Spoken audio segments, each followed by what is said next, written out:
This is my video for the Arizona State Pistol Caliber Carbine Championship held at the Rio Salado Sportsman's Club in late September of 2023. I'm using a short-barreled rifle, KP9. The barrel is an 8-inch one made by Kinetic Manufacturing. The lower has an SLT2 trigger and ambidextrous controls.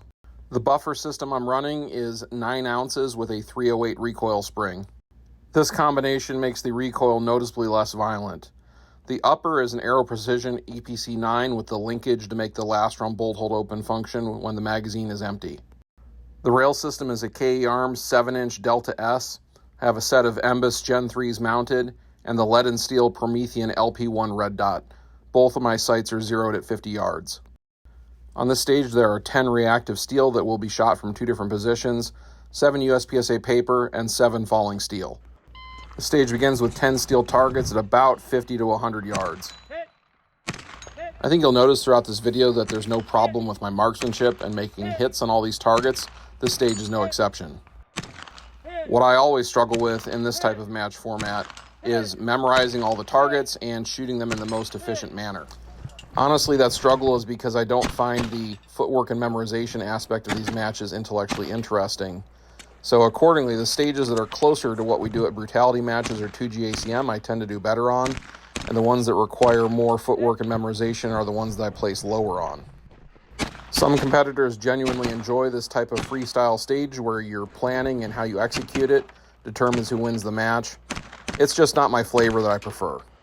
That said, I do like attending these events for the shooting challenges and seeing how I stack up against the best competitors in the country.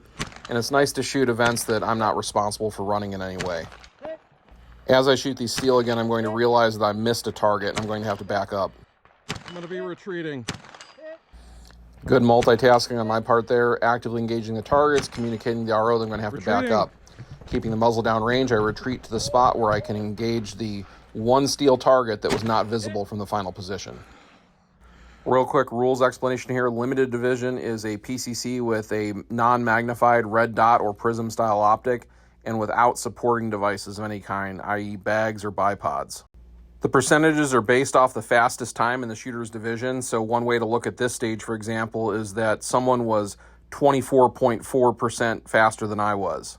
These percentages are determined by dividing the fastest shooter's time by each other shooter's time in the formula. These percentages are then turned into match points, and the person with the highest match points wins the division. On stage 1, I am 16th out of 147 in limited division with 75.60% of the winner's score. On this stage, there are 11 USPSA paper, 7 reactive steel, 12 falling steel, and 1 spinner target. From this first shooting area, I have to engage the paper and steel targets as they become visible. From this window that I'm approaching, there's going to be a number of falling steel targets that I'm going to engage. There's going to be a couple left on that array that I have to engage from another position as I advance.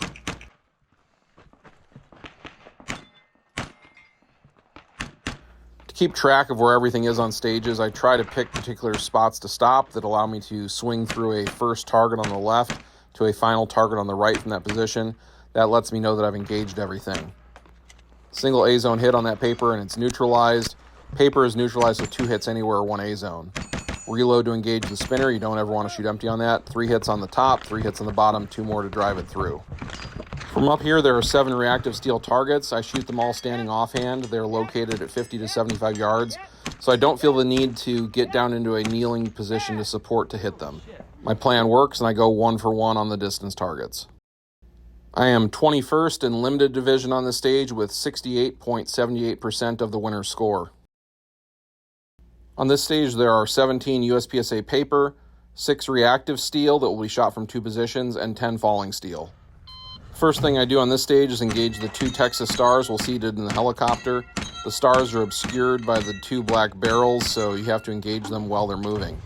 I almost forget that I need to engage the 6 hanging steel down at the back of the bay.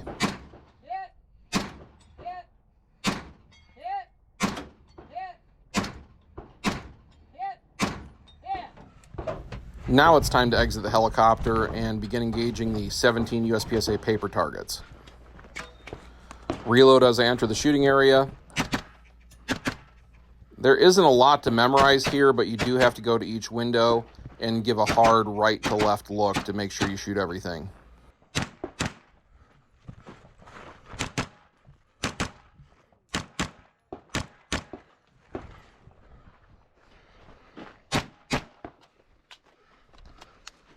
Once I finish up on the paper targets here, I have to move to a forward shooting area and engage those 6 hanging steel again.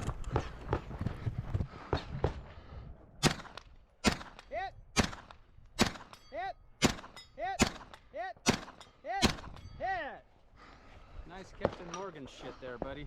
I continually impressed my squad mates at this event with my ability to hit targets standing unsupported.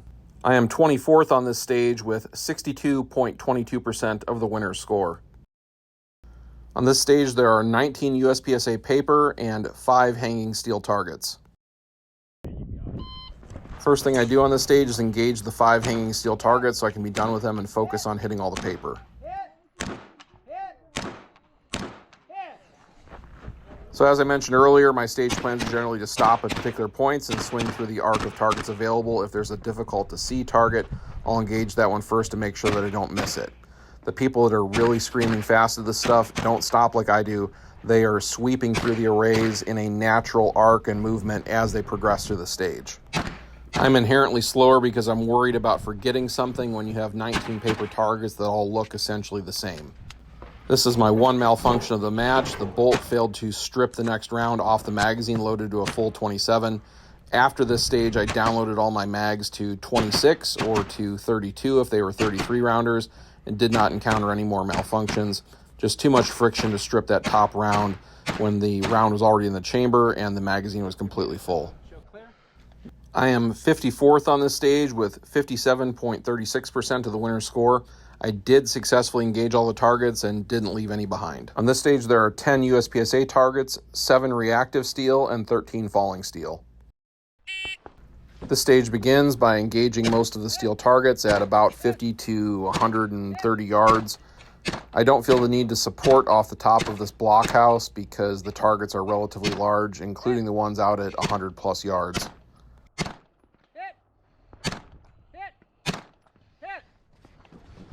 Heading down here is where I get a little discombobulated. I need to engage that popper to get the movers moving, which I had planned to shoot first but forgot about because I was fixating on the plate rack. Now I'm going to engage the moving targets. Don't hit that no shoot that's below that shoot target. Reload, and now I have some remaining paper, and I'm going to forget one of them as I move throughout here, giving myself a plus 15 second failure to engage penalty. Plus 15 doesn't sound like a lot, but with the way this percentage-based scoring works, it can really knock down the amount of points you have on a stage by 20 to 50%. You can tell I forgot something, but I'm not sure what as I scan the targets again. The target I forgot was in plain sight, but I didn't recognize it as something I needed to shoot because of the amount of tape on it. I couldn't tell that it didn't have holes in it at that point in the day. I am 47th limited on this stage with 54.62% of the winner's score. On this stage, there are 13 USPSA paper, 6 hanging clay pigeons, and 5 falling steel targets. This was our first stage after lunch, so I kind of half-assed my walkthrough on it, which is going to end up biting me at the end of the stage. I do enjoy shooting the hanging clay pigeons. It's good to have visual confirmation that targets are neutralized. It's the same reason I enjoy shooting falling steel targets. Once they're down or once they're broken, you know that you don't need to shoot it anymore. With paper targets like this, though, particularly when they're in similar positions and similar presentations, you can't be sure that you shot them unless you have a solid stage plan, which I don't. So coming up on the right here, you're going to see me engage that target, and then what's off to my right? It's the one target I don't shoot, and that's going to cost me a plus 15 second penalty. I was a bit too target fixated here and did not scan enough as I advanced forward and missed that target to my far right. The way you're holding it is making me second guess myself. I already shot that. Get clear, hammer down. What'd I forget? That one right. I shot him. No, you didn't. You shot that one. Oh well. That was definitely my worst stage of the match. I'm 88th in limited division with 41.61% of the winner's score. If you're wondering where Stage 7 went, Stage 7 is the random prize distribution / vendor area that all the competitors cycle through during the match. But we're on to Stage 8 now. On this stage, there is 1 USPSA target, 6 reactive steel, and 22 falling steel. I'm going to begin this stage by engaging the knockdown steel, the Texas Star, and then the reactive steel at range from this first position. Again, the targets are big enough and close enough that I don't feel the need to support off the vehicle to hit them. Now along this path, there's going to be 6 falling steel I need to get as I move through the course here. I pick a couple spots where I can see most of them and engage them while I'm stationary. Reload as I advance forward. There's 2 more poppers I got to knock down there, and there's going to be 8 big poppers I have to knock down from before leaving this fault line.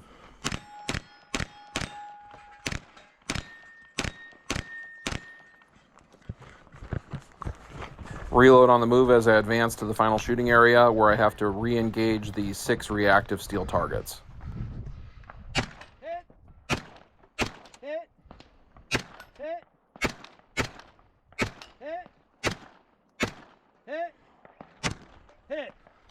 This was my best stage of the match. Very linear, marksmanship focused, not a lot to memorize. I am 14th and limited with 84.45% of the winner's score. It's the last stage of the match and my GoPro has died, so it's going to be third person video here. There are 7 USPSA paper and 14 falling steel targets. The first falling steel target I shoot here is an activator, which is why I started on the left side of the stage, even though it's a bit unnatural for me to shoot in this order. With those targets neutralized, come to the center, shoot these bobbers, shoot a couple paper targets, come across, and now there's going to be a few paper targets, and there's an array of steel that are on the ground that I have to weave between these barrels and neutralize all of them.